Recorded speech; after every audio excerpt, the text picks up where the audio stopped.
நம்ம இன்னைக்கு பார்க்க போறது வந்து, ஆ கடைசி நாள்ல, கடைசி நாட்கள்ல ஜனங்கள் வந்து நோவா காலத்துல இருந்த மாதிரி இருப்பாங்க அப்படின்னு ஒரு வசனம் இருக்கு பைபிள்ல. அந்த வசனத்துல இருந்து தான் நம்ம வந்து இன்னைக்கு வந்து பார்க்க போறோம். இப்ப எத்தன பேர் நம்புறீங்க நம்ம கடைசி காலத்துல இருக்கிறோம்னு? நம்ம வந்து ரொம்ப கடைசி காலத்துல தான் இருக்கிறோம். ஆனா பைபிள்ல நெறைய முரண்பாடுகள் இருக்கு. என்னன்னா பைபிள் நமக்கு தெளிவா புரியாதனால. அதனால நம்ம வந்து ஆண்டவர் இன்னும் வரலையே அப்படின்னு நம்ம சோர்ந்து போயிறக்கூடாது. நெறைய பேர் நம்புறாங்க. ஆண்டவர் வந்து அ 7 வருஷத்துக்கு முன்னாடியே வந்துருவாரு. ரகசிய வருகை இருக்கும்னு. நெறைய பேர் நம்புறாங்க. நடுவுல வருவாரு 3 1/2 வருஷத்துக்குன்னு. நெறைய பேர் நம்புறாங்க 7 வருஷம் கழிச்சு வருவாரு அப்படின்னு. அது ப்ரீ ட்ரிப்பா இருந்தாலும் பரவால்ல, மிட் ட்ரிப்பா இருந்தாலும் பரவால்ல. ஆண்டவர் போஸ்ட் ட்ரிப் வந்தாலும் பரவால்ல. ஆண்டவர் வரது நிச்சயம். ஆண்டவரோட வருகை வந்து நிச்சயம். அதனால உபத்திரவ காலத்துக்கு முன்பாக வருவாரா? பின்பாக வருவாரா? நடுவுல வருவாரான்றத நம்ம மண்டைய போட்டு உடைச்சுக்க வேணாம். ஆண்டவர் வரப்போறது நிச்சயம். ஆண்டவர் சொல்றாரு, வருகைக்கு நம்ம ஆயத்தப்படணும். வருகைக்கு நம்ம ஆயத்தப்படணும்.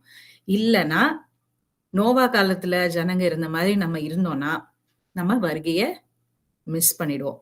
வருகைய மிஸ் பண்ணா என்ன ஆகும் அப்படின்னு கேட்டீங்கன்னா, ஒண்ணாகாது. நமக்கு இந்த நமக்கு வந்து மறுரூப சரீரம் கிடைக்காது. ஆண்டவருடைய ஆண்டவருடைய மனவாட்டி ஆகிய சபையா நம்ம வந்து பரலோகத்துக்கு முடியாது.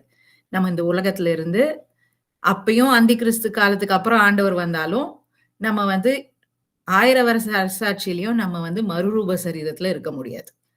அத நம்ம நல்லா புரிஞ்சுக்கணும். மறுரூப சரீரம்னா ஆண்டவர போல இருக்க முடியாது. அங்கேயும் பாவம் செய்யறதுக்கு வாய்ப்பு இருக்கு. பாவத்துல இருந்து நிரந்தரமா உங்களுக்கு விடுதலை வேணும்னா, நம்ம ராப்சர்ல போணும். ஆண்டவரோட ரகசிய வருகையில போணும். சோ இதெல்லாம் நம்ம வந்து இன்னைக்கு டிஸ்கஸ் பண்ண போறதில்ல. நம்ம நோவா காலத்துல இருந்த ஜனங்க, இப்ப கடைசி காலத்துல நம்ம இருக்கிற சமயத்த, நோவா காலத்துல எப்படி ஜனங்க இருந்தாங்களோ, அதே போல இருப்பாங்கன்னு யார் சொல்றா? ஆண்டவரே இயேசு கிறிஸ்துவே சொல்றாரு. அதுக்கு நெறைய விஷயத்துல ஆம் அ தீமோத்தேயு சொல்லியிருக்கிறாரு. தெசலோனிக்கேயர்ல பவுல் சொல்லியிருக்கிறாரு. பேதுருல சொல்லியிருக்கிறாரு. 2 பேதுருல போட்டிருக்கு. லூக்கா எழுதியிருக்கிறாரு. எல்லா சுவிசேஷத்திலயும் எல்லா சுவிசேஷ நிருபங்கள்லயும் இதுக்கு ரெஃபரன்ஸ் இருக்கு. அப்ப இந்த காலத்துல நோவா காலத்துல இருந்த ஜனங்க எப்படி இருந்தாங்க? அவங்களுக்கும் நமக்கும் என்ன கம்பேரிசன்? நம்ம ஏன் அப்படி இருக்கக்கூடாதுன்றத தான் நம்ம இப்ப பார்க்கிறோம். எத்தன பேர் நெனைக்கிறீங்க, நோவா காலத்துல இருக்கிற ஜனங்கள போல நாங்களும் இருக்கிறோம் அப்படின்ட்டு, நம்மளும் இருக்கிறோம் அப்படின்னு? எத்தன பேரு டெய்லி ஆண்டவர் வருகைக்காக ஆயத்தமா இருக்கிறீங்க?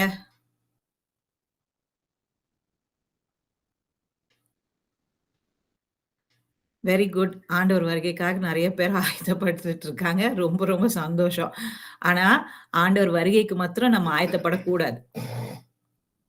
ஆண்டவர் வருகைக்கு மாத்திரம் நம்ம ஆயத்தப்படக்கூடாது. ஒரு ஒரு பொண்ணு வந்து ஒரு ஒரு என்கேஜ்மென்ட் ஆயிடுச்சுன்னா, கரெக்ட்டா மணவாளன் வர டைம்க்கு மாத்திரம் அலங்காரத்தோட இருக்கிறது வந்து நல்லதா? பரிசுத்தமா இருக்கிறது நல்லதா? அப்ப அந்த பொண்ணு என்ன பொண்ணு? திருட்டு பொண்ணுன்னு அர்த்தம். திருட்டு பொண்ணுன்னு அர்த்தம். எப்பயுமே ஆண்டவருக்காக நம்ம பரிசுத்தமா வாழ வேண்டியது நம்மளோட கடமை. எப்பயுமே ஆண்டவர் மேல நம்ம அன்பா இருந்தோம்னா, ஆண்டவர் போல மாறுறதுக்கு நம்ம பிரயாசம் எடுக்கிறது தான் ஆண்டவருக்கு பிடிக்கும். ஆண்டவர் வருகைக்காக நான் வருகையில போணும். அதுக்காக நான் பரிசுத்தப்படுறேன். அதுக்காக நான் பரிசுத்தப்படுறேன். அதுக்காக நான் இப்படி பண்ண மாட்டேன். ஆண்டவர் வருகை வருது. ஏன்னா விட்டுட்டு போயிட்டாருன்னா நான் கஷ்டம். அது வந்து சுயநலம். அது வந்து ஃபியர் ஆஃப் கெட்டிங் காட். அது வந்து அசுத்தமான நினைவுகள். அது நமக்குள்ள இருக்கக்கூடாது. அத வந்து நம்ம வருகைக்கு ஆயத்தப்படுறதா எடுத்துக்கவும் கூடாது.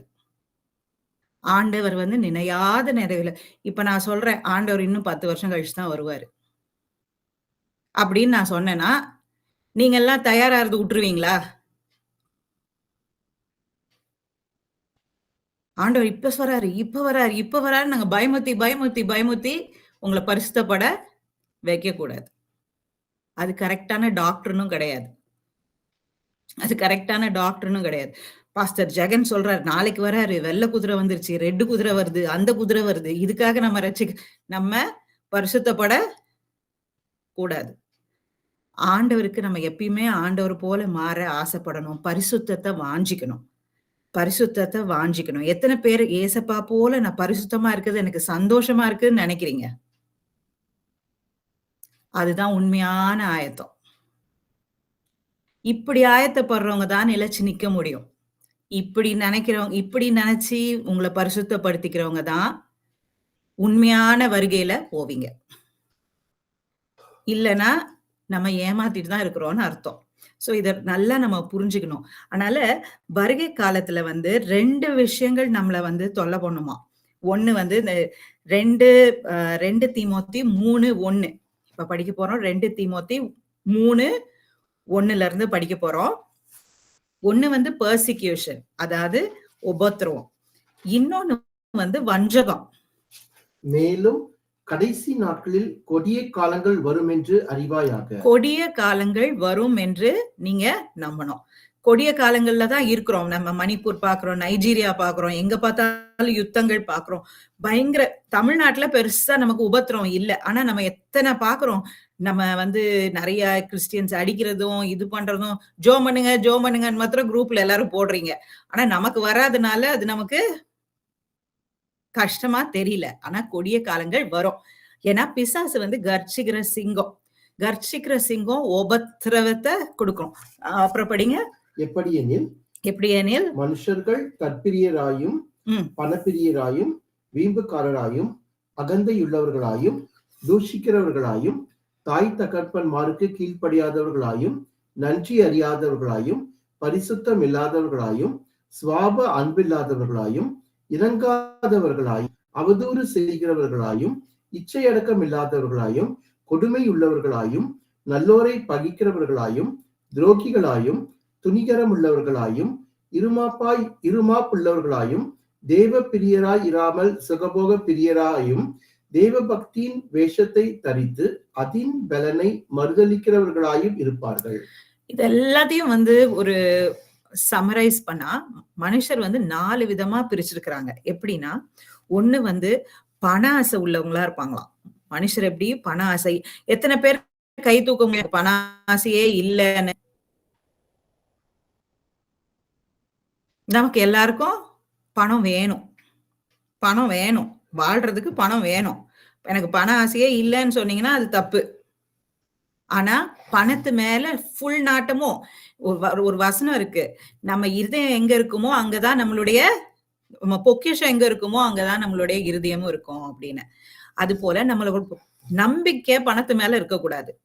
ஆனா பண ஆசை உள்ளவர்களா இருப்பாங்களாம். அடுத்தது தற்பிரியரா இருப்பாங்களாம். Lovers of themselves. எத்தனை பேருக்கு அவங்களையே ரொம்ப இஷ்டம்?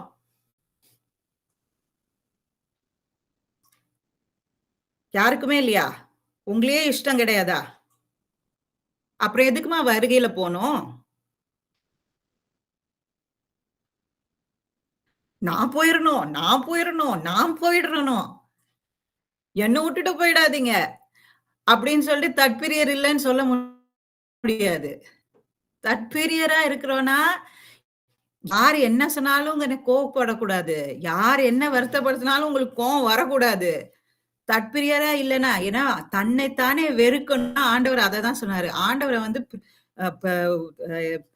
பிசாசோட மகன்னு சொன்னாங்க. ஆண்டவர் கோவப்பட்டாரா? கோவப்படல. நம்மள யாராவது ஒரு வார்த்தை சொல்லிட்டா சுருக்குன்னு நமக்கு எப்படி இருக்கு? கோவம் வருது. அதான் தற்பிரியம். என்ன சொல்லிட்டாங்களே, யாருமே கை தூக்க மாட்டாங்க. தற்பிரியரா இருக்கன்னு எல்லாருமே தற்பிரியரா. நான் நல்லா ட்ரெஸ் பண்ணிக்கணும், என்ன எல்லாரும் நல்லவங்கன்னு சொல்லணும், என்ன ரொம்ப நல்லவங்கன்னு சொல்லணும், நான் அழகா இருக்கிறேன்னு சொல்லணும். இதுதான் எல்லாருக்கும் எண்ணமே. மனுஷர் கடைசி காலத்துல எப்படி இருப்பாங்களா? தற்பிரியரா இருப்பாங்க. இன்னும் ஃபர்ஸ்ட் இது பண ஆசை உள்ளவர்களா இருப்பாங்க. எல்லாரும் பண ஆசை உள்ளவர்களா இருப்பாங்க. ஏன்னா பணம் இல்லாம பொழைக்க முடியாதுன்னு நமக்கு தெரியும். ஆனா நம்ம நம்பிக்கை பணத்தின் மேல மாத்திரம் இருக்கக்கூடாது. அதுக்கு அடுத்தது பிளஷர் லவர்ஸ், அதாவது சிற்றின்ப ஆசை. எத்தனை பேருக்கு ரிலாக்ஸ் பண்ணணும் அப்படின்னு ஒரு வார்த்தை இப்ப புதுசா இருக்குது. வேலைக்கு போயிட்டு வந்துட்டா ரிலாக்ஸ் பண்ணணும்.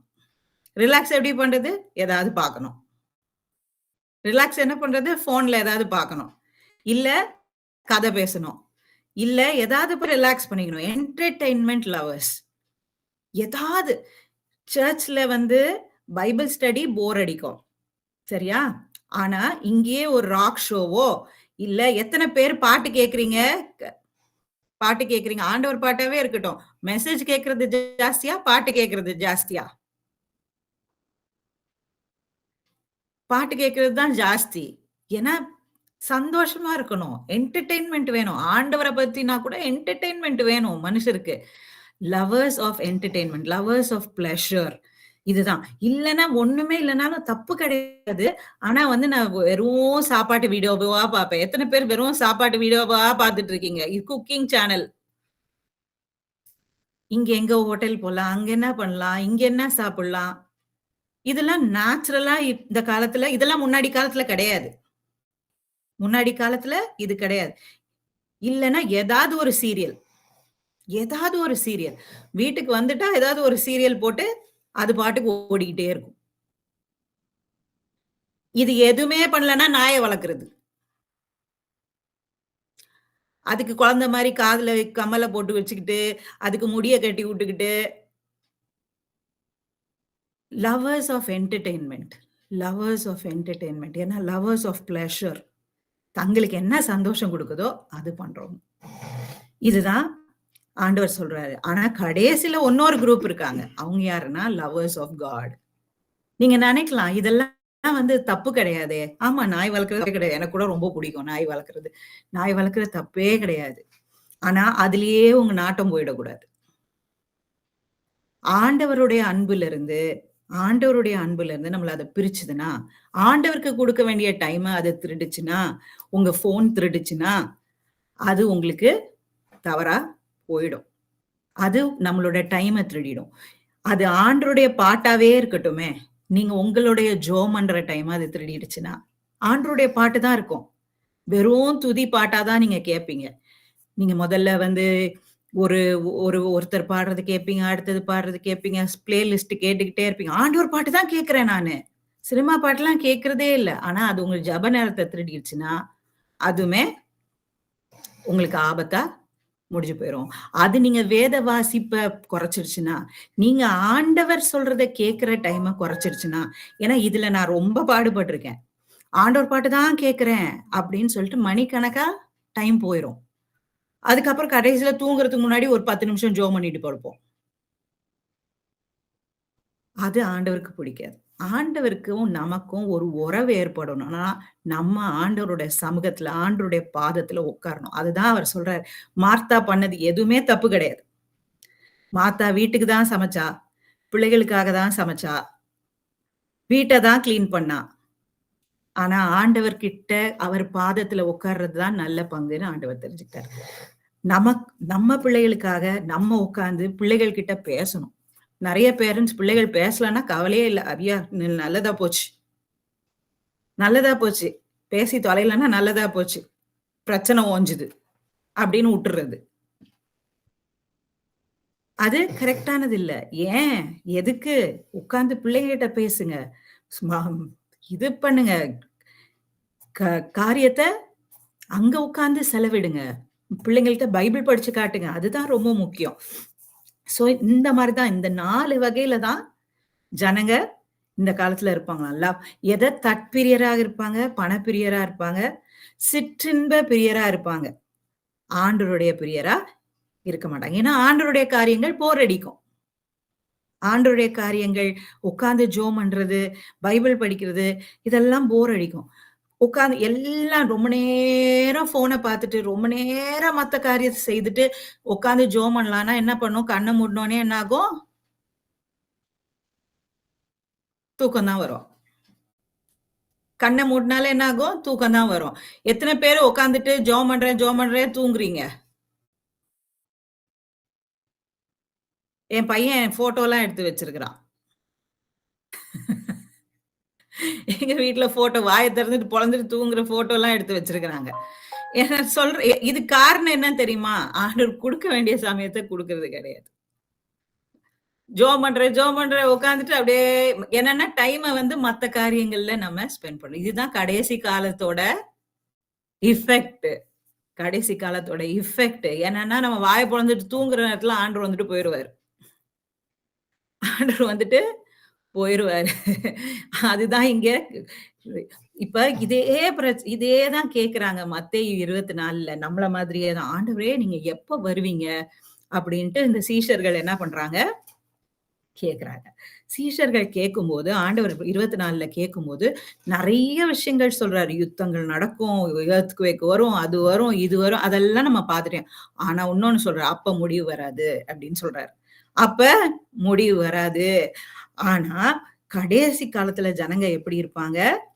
நோவா காலத்துல இருந்த போல. அப்ப நான் வாசல் அருகே வந்து நிற்கிறேன் அப்படின்னு. ஆண்டவர் எங்க இருக்கிறாராம்? வாசல் அருகே வந்து நிற்கிறாரு. ஆனா வரல. எப்ப சுவிசேஷம் உலகம் எங்கும் பிரசிக்கப்படுதோ அப்பதான் நான் வருவேன் அப்படின்னு சொல்றாரு. அதே போல ஜனங்க எப்படி இருப்பாங்கன்னா நோவா காலத்துல இருந்த போல இருப்பாங்க அப்படின்னு சொல்றாரு. இப்ப நோவா காலத்துல எப்படி ஜனங்க இருந்தாங்க அப்படின்னா முதல்ல ஜனங்க வந்து ஜெனிசிஸ் 6 ஆதியாகமம் 6வது அதிகாரத்துலதான் நோவா காலத்துல ஜனங்க எப்படி இருந்தாங்கன்னு நம்ம பார்க்க போறோம். 1ல இருந்து. மனுஷர் பூமியின் மேல் பெருக துவக்கி மனுஷர் வந்து பூமியில பாப்புலேஷன் எக்ஸ்ப்ளோர்ட் ஆயிடுச்சு. நம்ம இந்தியால சொல்லவே வேணாம். பாப்புலேஷன் எப்படி இருக்கா? எக்ஸ்ப்ளோஷன். நமக்கு ஒரு ஸ்கொயர் ஃபீட் இப்ப எவ்வளவு விக்குது அண்ணா நகர்ல உங்களுக்கு தெரியும். ஒரு ஸ்கொயர் ஃபீட் எவ்வளவு விக்குது உங்களுக்கு தெரியும். என்னன்னா அவ்வளவு பாப்புலேஷன். அப்படியே ஊர் எக்ஸ்டெண்ட் ஆகிட்டே போகுது. காஞ்சிபுரம் போனா காஞ்சிபுரமும் சென்னை தான்றாங்க. ஸ்ரீபெரும்புதூர் போனா அதுவும் சென்னை தான்றாங்க. அப்படியே எக்ஸ்டெண்ட் ஆகிட்டே விரிவாக்கிட்டே போகுது. நம்ம சென்னை ஏன்னா இடம் இல்ல. அப்படிக்கு பாப்புலேஷன் எக்ஸ்ப்ளோர்ட் ஆயிடும். கடைசி காலத்துல அப்படிதான் ஆகும்னு சொல்றாரு. இந்தியாவை பத்தி தான் சொன்னாரு போல இருக்கு. அவர்களுக்கு குமார்த்திகள் பிறந்த போது தேவகுமாரர் மனுஷ குமார்த்திகளை அதிக சௌந்தரியம் உள்ளவர்கள் என்று கண்டு இங்க சன்ஸ் ஆஃப் காட்னு ஒரு கேரக்டரை சன்ஸ் ஆஃப் காட் தேவகுமாரர்கள் அப்படின்னு ஒரு கேரக்டர்ஸ இங்க வந்து இன்ட்ரடியூஸ் பண்றாரு. இங்க மோசே எழுதும் போது ஆதியாகமத்தை எழுதினவர் யாரு? மோசே எழுதும் போது சொல்றாரு. இங்க சன்ஸ் ஆஃப் காட் தேவகுமாரர்கள்னு சொல்லும் போது இது வந்து ஏஞ்சல்ஸ்.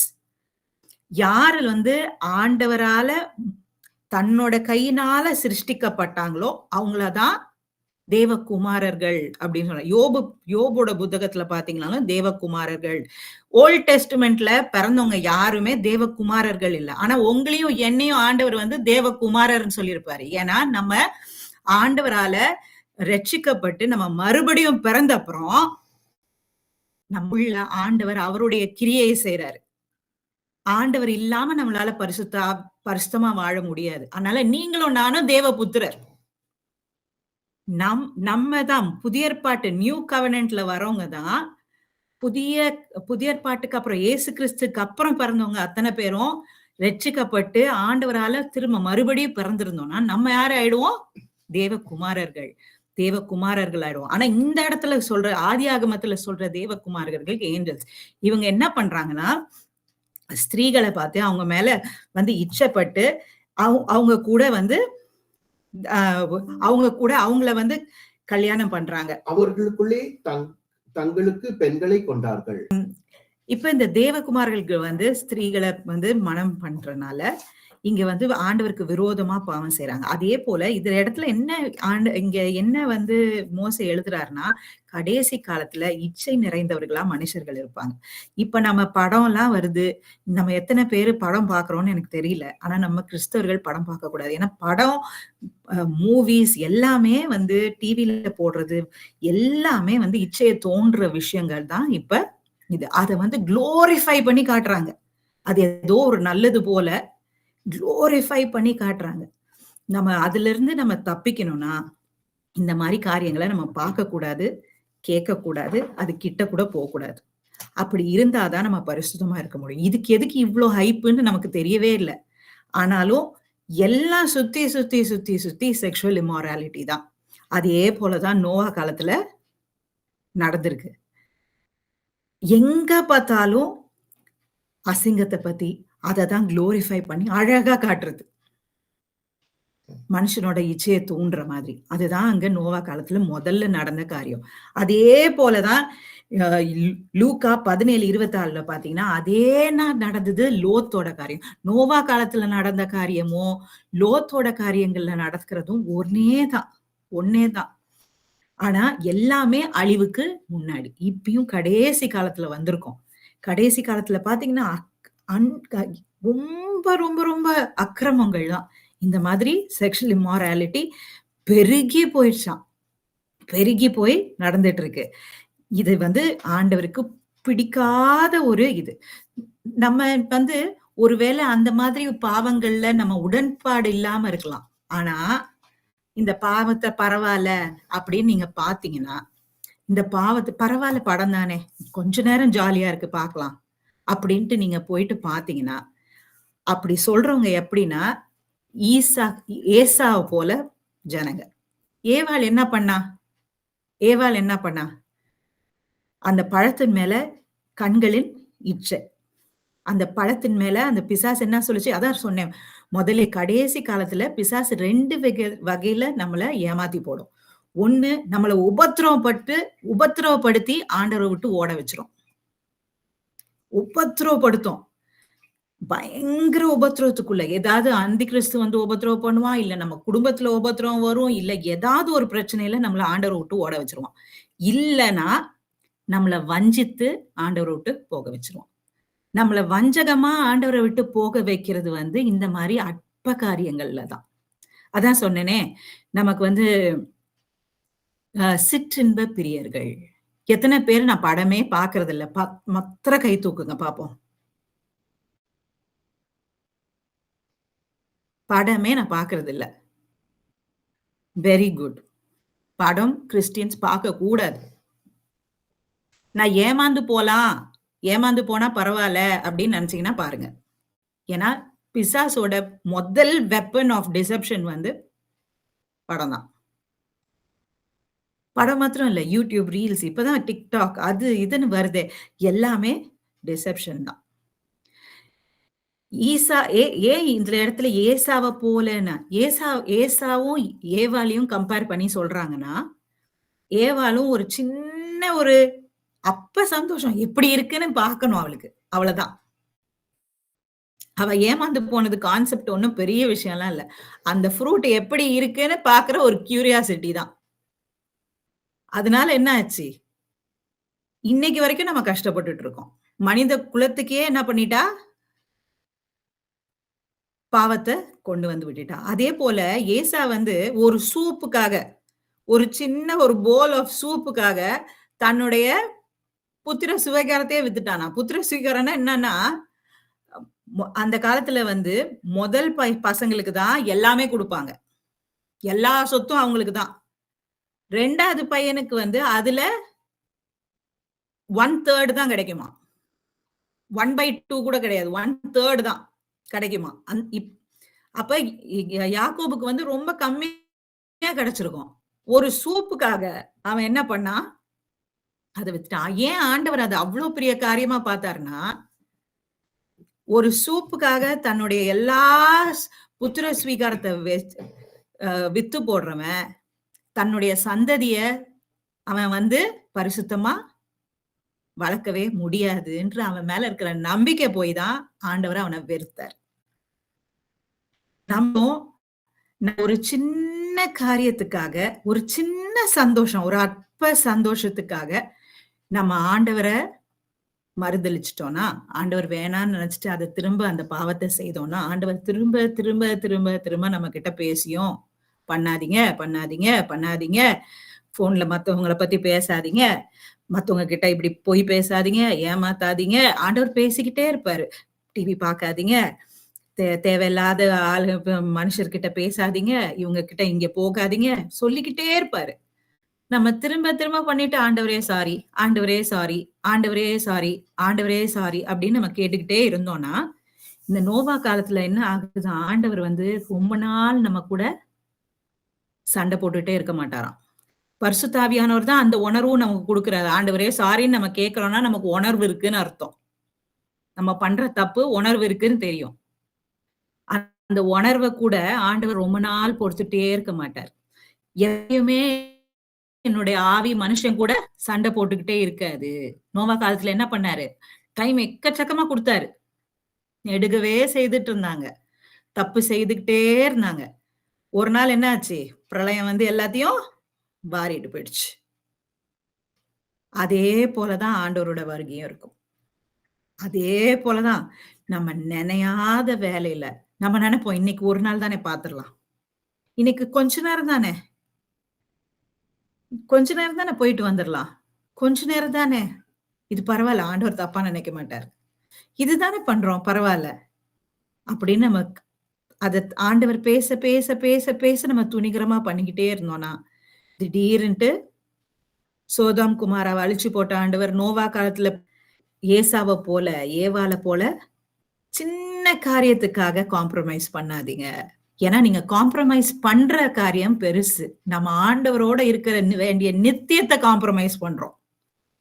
அத நம்ம உணரணும். ஏசா எப்படி தன்னுடைய எல்லா சொத்தையுமே ஒரு சூப்புக்காக வித்துட்டான். ஒரு சூப்புக்காக என்ன பண்ணா? தனக்கு குடுத்த அவன் தலைச்சன் பையன். அவனுக்கு கொடுக்க வேண்டிய எல்லா சொத்தையும் சரி ஒரு சூப்புக்காக என்ன பண்ணிட்டான்? வித்து போட்டுட்டான். அவன் கிட்ட காசை கொடுத்தா என்ன ஆகுறது? அவங்க அப்பாவையும் சேர்த்து வித்திருப்பான்.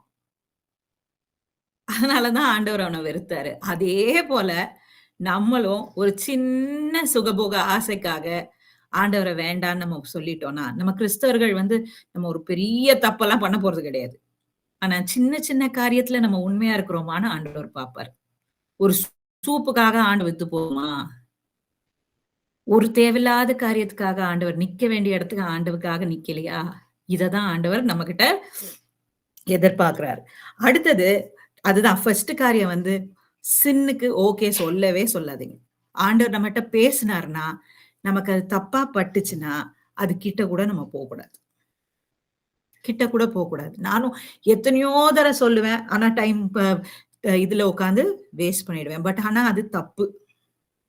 ஏன்னா இது கடைசி காலத்துல பிசாசு நம்மள வஞ்சித்து போடுறதுக்காக கிரியேட் பண்ற ஒரு வலை தான் இது.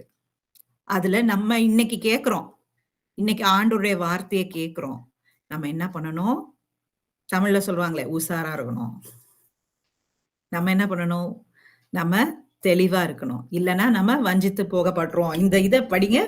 நோவா கிட்ட ஆண்டவர் சொல்றாரு 6:6 அந்த இடத்துல படிங்க. 6:6ல தாம் பூமியிலே மனுஷரை உண்டாக்கினதற்காக கர்த்தர் மனஸ்தாபப்பட்டார். அதுக்கு முன்னாடி மனுஷனுடைய அக்கிரமம் பூமியிலே பெருகினது என்றும் அவன் இருதயத்து நினைவுகள் தோற்றமெல்லாம் அதுக்கப்புறம் வருது. சோ அடுத்தது வந்து இதுல வந்து ஆண்டவர் வந்து எப்பயுமே மனுஷன் கூட சண்டை போட்டுட்டே இருக்க மாட்டாருன்றது அதுக்கப்புறம் வரும். அந்த இடத்துல வந்து வரும். சோ இதுல அடுத்தது முக்கியமா பார்த்தா இப்ப வந்து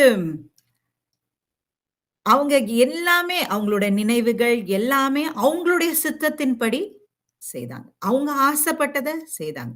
ஏவாள் என்ன பண்ணா? ஆண்டவர் ஒண்ணு சொன்னாரு. ஆண்டவர் என்ன சொன்னாரு? அதை சாப்பிடாத. அவ என்ன பண்ணா? அவளுக்கு ஆசையானதை செய்தார். மை வில், அவளோட சித்தத்தை செய்தார். இதுக்கு ஒரு நல்ல ஒரு எக்ஸாம்பிள் பைபிள்ல இருக்கு. நீங்க ஐசையா 14 படிச்சீங்கன்னா ஆண்டவர் சொல்லியும் அதுக்கு எதிரா செய்த ஒரு நபரை பத்தி நம்ம இங்க பார்க்க போறோம். இது வந்து 14 ஐசையா 14 13 14ல இருந்து பாடிங்க. நான் வானத்துக்கு ஏறுவேன், தேவனுடைய நட்சத்திரங்களுக்கு மேலாக என் சிங்காசனத்தை உயர்த்துவேன், வடப்புறங்களில் உள்ள ஆராதனை கூட்டத்தின் பர்வதத்திலே வீற்றிருப்பேன் என்றும், நான் மேகங்களுக்கு மேலாக உன்னதங்களில் ஏறுவேன், உன்னதமானவருக்கு ஒப்பாவேன் என்றும் நீ உன் இருதயத்தில் சொன்னாயே. இத சொன்னது யாரு? இது சொன்னது யாரு? இது யாரு சொன்னா? இது வந்து ஐசையால இருக்கு. யார பத்தி சொல்லியிருக்காங்க?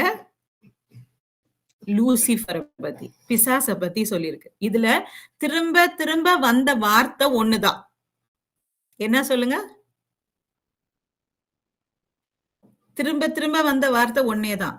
நான் பண்ணுவேன், நான் வானங்களுக்கு ஏறுவேன், நான் அங்க போய் சிங்காசனம் போடுவேன், நான் இப்படி பண்ணுவேன். I will, I will. இங்கிலீஷ்ல பாத்தீங்கன்னா I will do it. I will நான் பண்ணுவேன். இதே போலதான் அவங்களுடைய சித்தத்தை பண்ண, நம்மளும் எனக்கு இஷ்டம் நான் பண்ணுவேன். எத்தனை பிள்ளைகள் இத சொல்றாங்க? எனக்கு பிடிக்குது நான் பண்ணுவேன். எனக்கு கொஞ்சம் சந்தோஷம் கொடுக்குது பண்ணக்கூடாதா? இதுதான் பண்ணுச்சு பிசாசு. ஆனா இதுக்கு அப்படியே முரண்பாடா இன்னொருத்தர் இருந்தாரு. அவரை பத்தி நம்ம பார்க்க போறோம். கிறிஸ்துவும் தமக்கே பிரியமாய் நடவாமல் உம்மை நிந்திக்கிறவர்களுடைய நிந்தைகள் என்மேல் விழுந்தது என்று எழுதியிருக்கிறபடியே நடந்தார். இது இதுக்கு அப்படியே ஆப்போசிட்டா நடந்தவர் யாருன்னா கிறிஸ்து. இதுல கிறிஸ்து ஒரு வசனம், அங்க நான் எந்த வசனம் கரெக்டா எழுதல, 36 யோவான் தான், சரி யாக்கோபு படிங்க 6:38. அதுல என்ன, இயேசு கிறிஸ்து இதுக்கு அப்படியே பிசாசுக்கு அப்படியே ஆப்போசிட்டா, என்னுடைய சித்தம் இல்ல, என்னை அனுப்பினவருடைய சித்தத்தை செய்ய வந்திருக்கிறேன். இயேசு கிறிஸ்து அப்படியே என்ன பண்ணாராம், இயேசு கிறிஸ்து கம்ப்ளீட்டா அவருடைய சித்தம் இல்லாம, இன்ஃபேக்ட் சிலுவையில மரணம் அடைகிறதுக்கு கூட இயேசுக்கு இஷ்டம் கிடையாது. தன் பிதா சித்தத்தை செய்யணும், பிதாக்கு கீழ்ப்படியணும்ன்றதுக்காக தன்னை தகன பலியா ஒப்பு கொடுக்கிறாரு. நம்மளை கருதி நமக்காக அவரு பிதாக்கு கீழ்ப்படுகிறாரு. சோ எல்லாமே பிதாவின் சித்தத்தை செய்தது இயேசு. பிதாவின் சித்தத்தை செய்யாதவர் யாரு? செய்யாதது என்னது? பிசாசின் ஆவி. பிசாசின் ஆவி. ஆண்டவர் நம்மள திரும்ப திரும்ப திரும்ப திரும்ப ஒரு காரியத்தை சொல்லியும் எனக்கு சந்தோஷமா இருக்கு. 6:38 தான் சொல்றேன். 6:38 தான், யோவான் 6:38. என் சித்தத்தின் படி அல்ல, என் சித்தத்தின் படி அல்ல, இயேசு கிறிஸ்து சொல்றது. என்னை அனுப்பினவருடைய சித்தத்தின்படி செய்யவே நான் வானத்திலிருந்து இறங்கி வந்தேன். பிசாசு என்ன சொல்லுச்சு? நான் வானத்துக்கு ஏறி போனேன், நான் அங்க போய் உட்காருவேன் எல்லாம் சொல்லுச்சு. ஆனா இயேசு கிறிஸ்து என்ன சொல்றாரு? நான் வந்தேன் எதுக்கு? என்னுடைய பிதா என்ன அனுப்பினருடைய சித்தத்தை செய்ய நான் வந்திருக்கேன். அப்படியே கான்ட்ராஸ்ட். அப்படியே இது ஈஸ்ட்னா அது வெஸ்ட். அப்படியே எக்ஸாக்ட் ஆப்போசிட் தான் இயேசு கிறிஸ்து. நீங்க இயேசு கிறிஸ்து போல மாறணும்னு ஆசைப்பட்டா உங்க சித்தம் செய்யக்கூடாது. நம்மளை அனுப்பினவர் இயேசு கிறிஸ்து, அவருடைய சித்தத்தை நம்ம செய்யணும். அவருக்கு பிரியமானதை நம்ம செய்யணும். ஆண்டவருடைய சித்தம் செய்யறவங்க தான் அவர் ராஜ்யத்துல காணப்படுவாங்க. ஆண்டவருடைய சித்தம் செய்யாதவங்க அவர் ராஜ்யத்துல காணப்பட முடியாது. ஆண்டவருடைய சித்தம் செய்யாதவங்க யாரு? ஏசாவை போல ஒரு சூப்புக்காக அவங்க சொத்தெல்லாம் எழுதி கொடுத்தவங்க. சோ அதை நம்ம நல்லா புரிஞ்சுக்கணும். ஆண்டுடைய சித்தத்தை நம்ம செய்ய புரிஞ்சுக்கணும். அதே போல அடுத்தது, முதல்ல பாவத்துக்கு நம்ம துணை போகவே கூடாது. அடுத்தது ஆண்டுடைய சித்தத்தை செய்யணும். 3வது, மனுஷர் எப்படி இருந்தாங்களாம்? 6வது அதிகாரத்துல பாத்தீங்கன்னா அவங்களோட எண்ணம் முழுசும் அசுத்தமா இருந்துதான். எண்ணம், நினைவுகள் எல்லாம் அசுத்தமா. என்ன பண்ணலாம், எவனை கெடுக்கலாம், எவன் நல்லா இருந்தாலும் இஷ்டம் கிடையாது. யாராவது நல்லா இருக்காங்கன்னு சொன்னா அவங்களுக்கு இஷ்டம் கிடையாது. யாராவது நல்லா சூப்பரா இருக்காங்கன்னு சொன்னா பிடிக்கிறது கிடையாது. யாராவது வீட்டுல நல்ல காரியம் நடந்தா பிடிக்காது. மனசு, எண்ணங்கள் எல்லாமே அசுத்தமா. அத படிங்க. மனுஷனுடைய அக்கிரமம் பூமியிலே பெருகினது என்றும் அவன் இருதயத்து நினைவுகளின் தோற்றமெல்லாம் நித்தமும் பொல்லாததே என்றும் கர்த்தர் கண்டு, அவன் இருதயத்தின் எண்ணங்கள் எல்லாம் நித்தமும் பொல்லாதவைகள். எத்தனை பேரு நல்லதே இயேசு கிறிஸ்துவையே நினைக்கிறீங்க? அவங்க மற்ற கை தூக்கு. நான் நினைவெல்லாம் இயேசு கிறிஸ்து.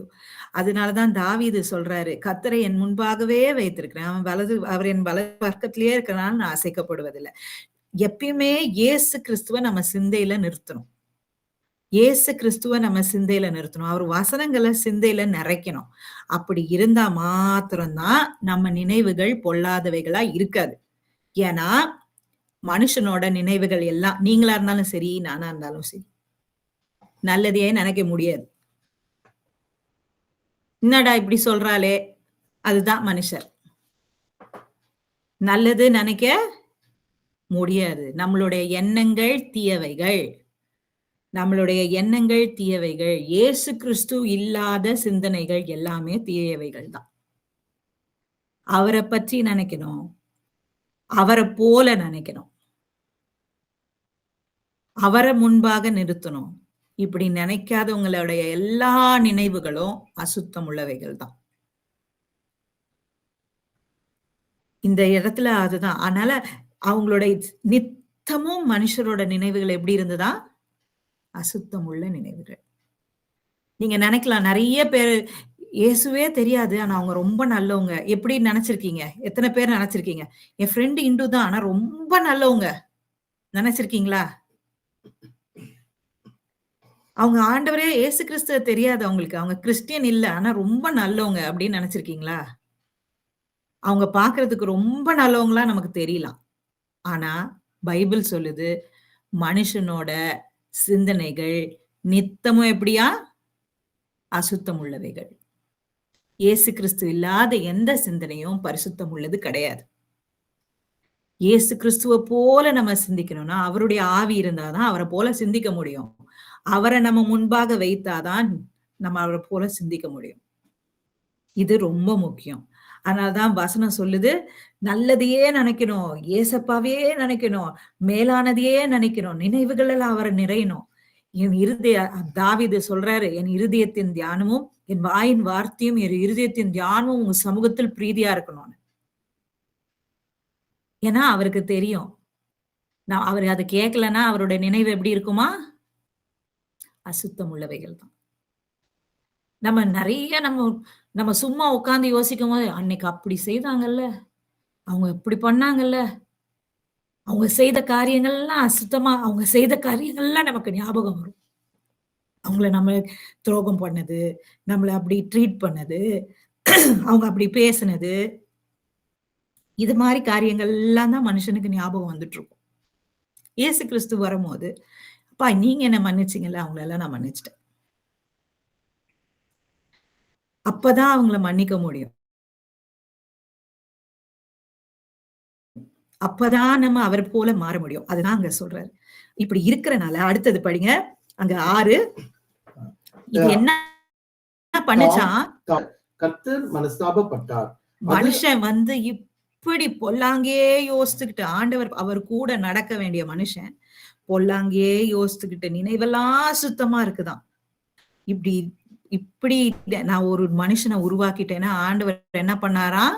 மனஸ்தாபப்பட்டார். மனுஷனை உண்டாக்குனதுக்கு மனஸ்தாபப்பட்டார். அது அதே போலதான் விசனமா இருந்தது. ஆண்டவரோட இருதயத்துக்கு வசனமா இருந்ததாம். நோவா காலத்துல இருந்த மனுஷருக்கு ஆண்டவரே வாயில சொல்றாரு, கடைசி காலத்துல மனுஷர் இப்படிதான் இருப்பாங்க. கடைசி காலத்துல மனுஷர் இப்படிதான் இருப்பாங்க. அப்ப ஆண்டவர் நம்மளை பார்த்து என்ன பண்றாரு? இயேசு கிறிஸ்துனால நிறைந்து இல்லாத சிந்தனையை வச்சிருந்தீங்கன்னா ஆண்டவர் நம்மளை பார்த்து என்ன நினைக்கிறாரு? நம்மளை உண்டாக்குனதுக்கு ஆண்டவர் என்ன பண்றாரு? வசனப்படுறாரு. அதனால இயேசு கிறிஸ்து இல்லாத சிந்தனை ஆண்டவருக்கு வசனத்தை தான் கொண்டு வரும். அதே போல எப்ப பாரு துன்மார்க்கமும், அதுக்கு அடுத்த வசனம் பாருங்க, வயலன்ஸ் நிறைந்திருந்தாங்களாம். எப்படா சண்டைக்கு போலாம்? அடுத்த வசனம். அப்பொழுது கர்த்தர், நான் சிருஷ்டித்த மனுஷனை பூமியில் வைக்காமல் மனுஷன் முதற்கொண்டு மிருகங்கள் எல்லாத்தையும் அழிச்சு போட்டுறலான்னு யோசிக்கிறாரு. அதுக்கப்புறம் அவங்களுடைய எண்ணங்கள் எல்லாம் ஃபில்டு வித் வயலன்ஸ் அப்படின்னு ஒரு வசனம் இருக்கு. அதுல என்னன்னா ஃபுல்லா யாரு கூட சண்டைக்கு போலாம், என்ன பண்ணலாம், எப்படி மத்தவங்களுக்கு தீங்கு விளைவிக்கலாம், இப்படியே தான் மனுஷர் இருந்தாங்களாம். எத்தனை பேர் யோசிச்சு பார்த்திருக்கீங்க? நல்லவங்களே இல்லையாப்பா?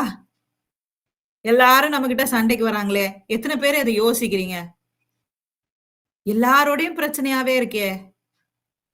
இப்படிதான் கடைசி காலத்துல இருப்பாங்க. அன்பு தணிந்து போற காலம்.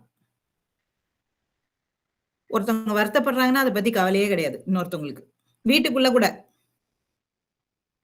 அம்மா கவலையா இருக்காங்களே, அதை பத்தி கவலை கிடையாது. பிள்ளை கவலையா இருக்கே, அம்மா கவலை கிடையாது. ஐயோ எப்படியாவது போயிட்டு ஒரு ஒப்புரவாகிறது. வயலன்ஸ். அதே போலதான் வெளியில ஒரு சின்ன இதுனா போயிட்டு சட்டையெல்லாம் மடிச்சு விட்டுட்டு போய் சண்டைக்கு போயிடுறது.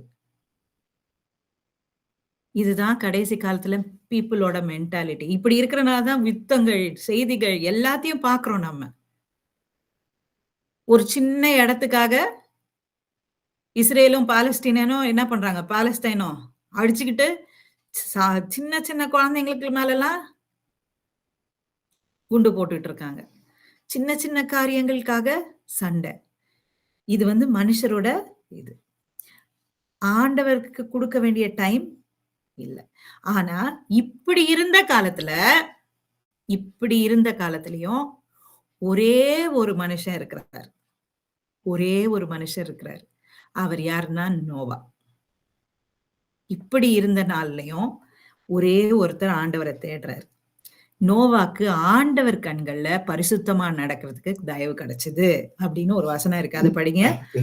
8. நோவாவுக்கும் கர்த்தருடைய கண்களில் கிருபை கிடைத்தது. நோவாவின் வம்ச வரலாறு. நோவா தன் காலத்தில் இருந்தவர்களுக்குள்ளே நீதிமானும் உத்தமனுமாய் இருந்தார். நோவாவை சொல்லும் போது ஆண்டவர் சொல்றாரு, இப்படிப்பட்ட ஒரு சூழ்நிலையில மக்கள் இருந்தாலும் நோவா எப்படி இருந்தாரா? நீதிமானா இருந்தார். நோவா தேவனோடே சஞ்சரித்துக் கொண்டிருந்தான். நோவா என்ன பண்றாரு? ஆண்டவருக்காக டைம் ஒதுக்குறாரு. ஆண்டவருக்காக டைம் ஒதுக்குறாரு. அதே போல பேதுரு 2 பேதுரு 2:5 அதுக்கப்புறம் அதை படிங்க, அங்கேயே படிங்க. நோவா சேம், காம், யாபேத் என்னும் 3 குமாரரை பெற்றார். நோவாவை பத்தி சொல்றாரு. அவங்களுக்கு 3 குமாரர் இருந்தாங்க. பூமியானது தேவனுக்கு முன்பாக சீர்கெட்டதா இருந்தது. சீர்கெட்ட பூமியிலையும் ஒரு நல்லவரை ஆண்டவர் தேர்ந்தெடுத்திருக்கார். அப்படிதான் ஒரு சீர்கெட்ட ஜெனரேஷன்ல நம்ம இருந்தாலும் ஆண்டவர் நம்மளை போதிச்சு ஆண்டவர் அவருக்காக வாழ்ற ஒரு சில பேரை கடைசி காலத்துல வைத்திருக்கிறார். அப்படி ஒருத்தராதான் நம்மளை ஆண்டவர் பாக்குறாரு. அதுக்காக தான் அவருடைய வசனத்தை கொண்டு அவருடைய சர்ச்சுக்கு கொண்டு வந்து உங்களுக்கு இந்த காரியத்தெல்லாம் சொல்லி தராரு. அதே போல 2 பேதுரு 2:5 பாத்தீங்கன்னா 2 பேதுரு 2 பண்ணீங்கன்னா நோவா வந்து எல்லாருக்கிட்டையும் போய் என்ன பண்றாரா? நீதிய உபதேசிக்கிறாராம். ஆண்டவர் இருக்கிறாருப்பா, இப்படிலாம் பண்ணாதீங்கப்பா. நீதியே இல்லாத ஒரு ஊர்ல, ஃபுல்லா வயலன்ஸ் நிறைஞ்ச ஊர்ல, ஃபுல்லா சண்டையும் சச்சரவும் அருவருப்பும் இருந்த இடத்துல நோவா என்ன பண்றாரா? ஆனா சேடஸ்ட் பார்ட் என்னன்னா, அவர் வைஃப் 7 பேர் தவிர்த்து யாருமே ரட்சிக்கப்படல. அவர் குடும்பம் தவிர்த்து. நம்மளும் நோவாவை போல நீதிய பிரசங்கம் பண்ணணும். யாருமே ரட்சிக்கப்படலனாலும் பரவாயில்ல. நம்ம என்னவா இருக்கணும்? ஆண்டவருக்காக நீதிய பிரசங்கம் பண்றவர்களா இருக்கணும். நம்மளுடைய வேல்யூஸ்ல நம்ம கரெக்டா இருக்கணும். ஆண்டவர் பாக்குறாருன்ற எண்ணத்தோட நம்ம வாழணும். யாருமே உங்களை பார்க்காதப்பையும் நீங்க உண்மையா இருக்கணும். ஆண்டவர் பாக்குறாருன்ற எண்ணத்தோட, ஆண்டவருக்கு பயந்த மனுஷனா நம்ம வாழணும். யாரும் நீங்க டிவி பாத்தீங்கன்னாலும் நீங்க படம் பாத்தீங்கன்னாலும் டைம் வேஸ்ட் பண்ணாலும் யாரும் உங்களை கேட்க போறது இல்லை. ஏன்னா அதெல்லாம் பெரிய தப்பாவும் யாரும் கன்சிடர் பண்ண போறது இல்லை. ஆனா அந்த இடத்துல நம்ம ஒழுக்கமா இருக்கோமா? ஆண்டவர் என்ன பாக்குறாரு, நான் இதை பண்ணக்கூடாது, நீங்க ஒழுங்கமா இருக்கிறது தான் ஆண்டவர் எதிர்பார்க்கிறாரு. யாருமே உங்களை செக் பண்ண போறது இல்ல. இன்ஃபேக்ட் பிள்ளைங்க கூட காலேஜ் வந்துட்டாங்கன்னா லீவ்ல நீங்க பாத்தீங்கன்னா என்ன தப்பு? ஒண்ணும் கிடையாதே, தப்பு கிடையாதே. ஆனா நான் ஆண்டவருக்காக பண்ண போறது இல்லை. நான் ஆண்டவரை பிரியப்படுத்த போறேன். ஆண்டவருக்காக நான் நிக்க போறேன். ஆண்டவருக்காக என்ன அசுசிப்படுத்திக்க மாட்டேன். ஆண்டவருக்காக நான் பரிசுத்தமா வாழ்வேன். இதுதான் முக்கியம். இததான் ஆண்டவர் எதிர்பார்க்கிறாரு. இப்படி வாழ்றவங்களுக்காக தான் நோவாவை போல உலகத்துல இருந்து பிரிஞ்சு, அதான் ஆண்டவர் திரும்ப திரும்ப யோவான் மூலமா சொல்றாரு, உலக சிநேகம் ஆண்டவருக்கு விரோதமான பகை. உலகத்தையும் என்டர்டெயின்மெண்ட்டையும் பணத்தையும் ஆண்டவரையும் நேசிக்கவே முடியாது. ஏதாவது ஒண்ணு நம்ம விட்டுதான் ஆகணும். எனக்கு அதுவும் பிடிக்கும், இதுவும் பிடிக்கும்னா உங்களுக்கு வருகை கிடையாது. ஏதாவது ஒண்ணு உப்பு தூணா மாறிடும். அங்கதான் லோத்தை பத்தி பேசுறாரு. உப்பு தூணா மாறிடும். லோத்தோட விஷயத்துல என்ன ஆச்சுன்னா, லோத் ஒருத்தர் தான் இருந்தாரு சோதம் குமாரர். அவரோட 2 பொண்ணுங்களுக்கு என்ன ஆயிருந்துச்சுன்னா என்கேஜ்மெண்ட் பண்ணி வச்சிருந்தாரு. லோத்து போய் சொல்றாரு, ஆபிரகாம் சொல்றாரு, நீ அங்கிருந்து கிளம்பிருப்பா, ஆண்டவர் அழிக்க போறாருன்னு. லோத்து போய் என்ன பண்றாருன்னா, அவங்க என்கேஜ்மெண்ட் பண்ணியிருந்த 2 பசங்களுக்கு போயிட்டு சொல்றாரு. அப்பா வந்துருங்க நீங்களும். நாங்க கிளம்புறோம். பொண்ணுங்கள கூட்டிட்டு போறேன். நீங்களும் வந்துருங்க. என்கேஜ்மெண்ட் பண்ணி வச்சிருக்கிறாரு. அவனுங்க என்ன பண்றானுங்க, சிரிக்கிறாங்க. பைத்தியமே! எங்க ஊருக்கு அழிய போகுது நாளைக்கு காலையிலன்ற. நீ வேணா போ உன் பொண்ணுங்கள கூட்டுன்னு வரல. நீ உங்க பொண்ண கூப்பிட்டுட்டு போன்னு. வைஃப்க்கும் வரதுக்கு மனசு இல்ல. கடைசில லோத் ஒருத்தர் தான் காப்பாத்தப்படுறாரு. பொண்ணுங்களும் ஒண்ணும் இல்லாம போச்சு. ஆண்டவருக்கு அருவருப்பான ஒரு ஜாதிய பெற்றெடுக்குறாங்க. லோத்து ஒருத்தர தான் ஆண்டவர் நீதிமான்னு கருதுறாரு. ஏன்னா அந்த ஆளுக்கு தெரியல ஒண்ணும். அப்படி நம்மளோட தலைமுறை முடிஞ்சிடக்கூடாது. எத்தன பேருக்கு என்னோட தலைமுறை முழுதும் யோ அ நோவாவ போல இருக்கணும்னு ஆசைப்படுறீங்க? உங்க பிள்ளைங்களும் நானும் காக்கப்படணும். வரப்போற பிரளயம் பெருசு. போன தடவ வந்த பிரளயமாவது எல்லாம் தண்ணி வந்து அழிச்சுட்டு போயிருச்சு. இந்த இடத்துல வந்து ஆண்டவர் வருக 7 வருஷத்துக்கு நடுவுல வந்ததுன்னா, நம்ம ரத்த சாட்சியா மறிக்கிற வேண்டிய நிலைமை வரும். ரத்த சாட்சியா மறிக்கிறது. அதுக்காக தான் நெறைய கிறிஸ்டியன் 7 வருஷத்துக்கு முன்னாடி அந்தி கிறிஸ்து வெளிப்படும் முன்பாகவே இயேசு கிறிஸ்துவுடைய ரகசிய வருகை இருக்கும். ஏன்னா ஓடி போயிடலாம். அப்படின்னு நெறைய பேர் உபதேசம் சொல்றாங்க. அந்தி கிறிஸ்து வெளிப்பட்டு நம்ம மார்க் போட நிலைமை ஆனா, வருகைக்காக காத்திருந்த கிறிஸ்டியன் எல்லாம் ஓடி போயிருவாங்க. எங்க ஓடி போவாங்க? ஆண்டவர வுட்டு. ஆண்டவர வுட்டு ஓடி போயிருவாங்க. அதனால ஆண்டவர் வருகைக்காக ஆண்டவர தேடாதீங்க. ஆண்டவர் மேல உண்மையா அன்பு எதுன்னு டெஸ்ட் பண்ற காலம் வரப்போகுது. அப்பதான் இப்ப நம்ம எல்லாம் பண்ணலாம். ஆண்டவருக்காக நிக்க போற காலம் வரப்போகுது. நீங்களும் நானும் ஆண்டவருக்காக உண்மையா நிக்க போறோமான்னு வரப்போகுது. உலகத்துல என்ன நடக்குதுன்னு உங்களுக்கு தெரியுமா தெரியலையான்னு தெரியல. இஸ்ரேல் வந்து 10 நாடுகளோட போய் யுஎஸ்ல பீஸ் ட்ரீட்டி சைன் பண்ணிட்டாங்க. பீஸ் ட்ரீட்டியோட காரணமே என்னன்னா, இஸ்ரேல்ல இனிமே ஒரு நாளும் வார் இருக்காது. பாலஸ்டைன் மேல வார் இருக்காது. இஸ்ரேலுக்கும் பீஸ் ட்ரீட்டி சைன் பண்ணிட்டாங்க. எந்த நாள் பீஸ் ட்ரீட்டி சைன் பண்ணாங்களோ அதே நாள்ல என்ன இருக்கு, போப்புக்கு வெள்ளை குதிரை கொடுத்துருக்காங்க கிஃப்டா. சோ பீஸ் ட்ரீட்டி சைன் பண்ணி வெள்ளை குதிரை கொடுத்து எல்லாத்தையும் சைன் பண்ணி முடிச்சிட்டாங்க. அதே போல இந்த பீஸ் ட்ரீட்டியோட காரணம் என்னன்னா, தேவாலயத்தை கட்டி எழுப்புறதுக்கு நாங்க உதவி செய்வோம்னு சொல்லி ட்ரம்ப்பும் யுஎஸும் சைன் பண்ணி கொடுத்துருக்காங்க. தேவாலயம் கட்டி முடிச்சதுன்னா, தேவாலயம் கட்டுறதுக்கு முன்னாடியே பாலாக்கும் அருவருப்பு அந்தி கிறிஸ்து வெளிப்படுவான். அந்தி கிறிஸ்து வெளிப்பட்டா அந்த இடத்துல தேவாலயத்துல வந்து டெய்லி சாக்ரிஃபைஸ் பண்ணுவாங்க. ஒவ்வொரு நாளும் பலி கொடுப்பாங்க. அந்த இடத்துல பாலாக்கும் அருவருப்பு வந்து உட்காரும். இதுக்கு எவ்வளவு நாள் ஆகும்? இன்னும் கொஞ்சம் மணி துளிகள் தான் ஆகுது. நம்ம நினைக்க கூடாது. இதுக்கு முன்னாடி ஆண்டவர் வந்து என்னை கூட்டிட்டு போயிடுவாரு. நான் எந்த உபத்திரவத்தையும் பார்க்க மாட்டேன்னு. இது ஆண்டவருடைய வாக்குத்தத்தம். நீ உபத்திரவத்துல கடைசி வரையும் முடிவு வரையும் நிலைத்திருக்கும் தான் ரட்சிக்கப்படுவான். ஓடி போயிடலாம், ஏமாத்திடலாம் அப்படின்னு நினைக்கிறவங்களா? ஓடி போலாத்திடலாம்னு நினைக்கிறவங்க எப்படி வந்து இரத்த சாட்சிகள் கூட வந்து ஆண்டவருடைய சிங்காசனத்துக்கு முன்னாடி உட்கார முடியும்? முடிவு பரையந்தான் நம்மளுடைய அன்பு சோதிக்கப்பட்டால் ஒழிய அந்த இடத்துக்கு நம்ம போக முடியாது.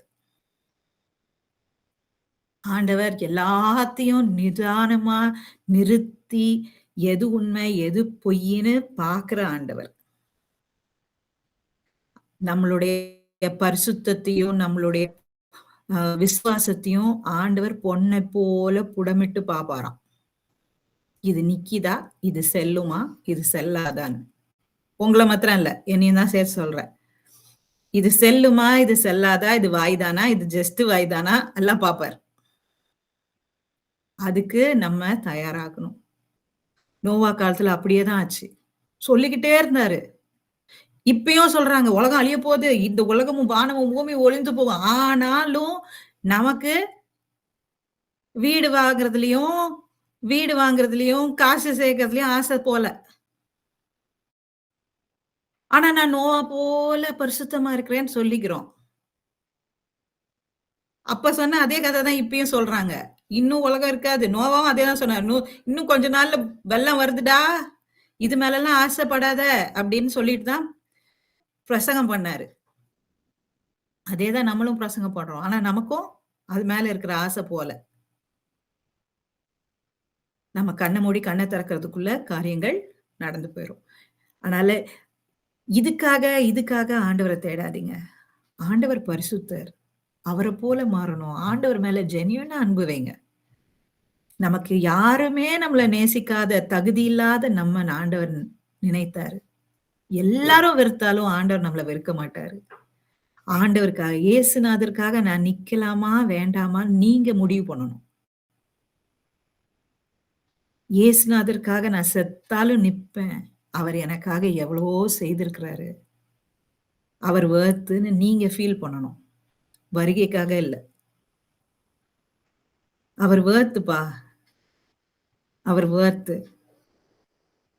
அந்த எண்ணம் வந்தாதான், ஆண்டவருக்கும் உங்களுக்கும் அந்த உறவு இருந்தா மாத்திரம் தான் நிலைத்து நிற்க முடியும். நம்ம சொல்லலாம், இவங்களுக்காக நான் உயிரே குடுப்பேன். ஏன்னா, அவங்க அவ்வளவு நமக்கு பண்ணியிருப்பாங்க. அட்லீஸ்ட் வாயிலயாவது ஏதோ சொல்றோம். அதே அளவுக்கு உண்மையாவே ஆண்டவருக்கு நம்ம நிப்போமான்றத நம்ம தான் சோதித்தறியணும். என்ன வந்தாலும் ஆண்டவருக்காக நிப்பேன். எத்தனை பேர் என்ன வந்தாலும் ஆண்டவரோட நிக்கணும், நிப்பேன் அப்படின்னு எத்தனை பேரு சொல்றீங்க? என்ன வந்தாலும் நிப்பேன் அப்படின்னு சொல்றவங்க மொத்தம் கை தூக்குங்க பாப்போம். எல்லாரும் கைய தூக்கணும். வேற வழியே இல்ல. வேற வழியே இல்ல. வழி இருக்கு. வழி இருக்கு. ஆண்டவர் இல்லாம போலாம். எல்லாரும் நம்ம சர்ச்ல இருக்கிற அத்தனை பேரும் ஆண்டவருக்காக நிக்கணும். அததான் ஆண்டவர் எதிர்பார்க்கிறாரு. ஏன்னா வரப்போற காலம் உபத்திரவ காலம். உபத்திரவ காலம். வஞ்சகமும் உபத்திரவமும் தான் கடைசி காலத்துல ஏசப்பா சொல்லிட்டு போன காரியங்கள். இதுதான் நடக்குது. நம்ம தமிழ்நாட்டுல ஜாலியா உட்கார்ந்துட்டு இருக்கோம். ஒரு பிரச்சனையும் இல்லாம. காரியம் மாறுறதுக்கு டைம் ஆகாது. எல்லாரும் கண்களை மூடுவோம்.